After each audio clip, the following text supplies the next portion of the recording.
சரி, இத linear difference equation ஏன்னா நம்மளோட ஃபார்மேட் பார்த்தனாவே தெரியுது. என்ன ஃபார்மேட் இருக்குது? Linear difference equation format dy by dx plus p of x into y equal to q of x. அப்படின்னா இந்த ஃபார்மேட்டுக்கு பேரு லீனியர் டிஃபரன்ஷியல் ஈக்குவேஷன். சரிங்களா? இந்த ரெண்டு கம்பேர் பண்றீங்க. p of x ஓட வேல்யூ பார்த்தீங்கன்னா tan x. y அப்படியே இருக்குது. p of x equal to என்னது? tan x. q of x பார்த்தீங்கன்னா cos squared x. q of x equal to cos squared x. சரிங்களா? லீனியர் டிஃபரன்ஸ் ஈக்குவேஷன் என்ன பண்ணணும்? Integral factor கண்டுபிடிக்கணும். அப்ப இன்டெகிரல் ஃபேக்டரோட ஃபார்முலா ஆல்ரெடி நிறைய டைம் சொல்லியாச்சு.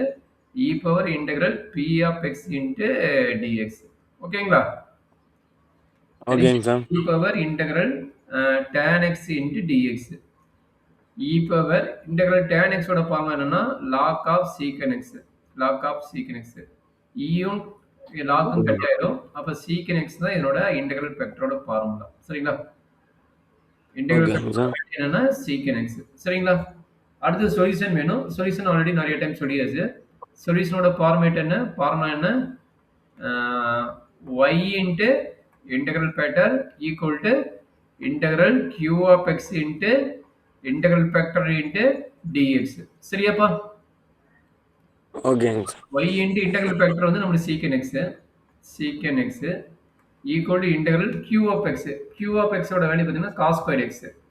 அப்ப என்ன எழுதுவீங்க? q of x வந்து cos squared x, integral factor வந்து secant x into dx.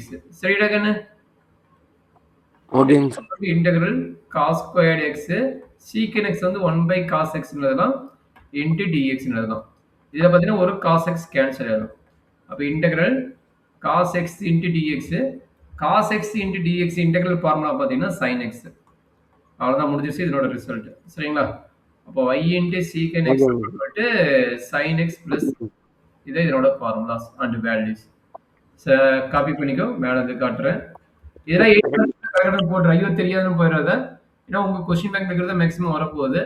அப்ப சால்வ் பண்ணிட்டு கொஞ்சம் ஈஸியா இருக்கும். சரியாப்பா?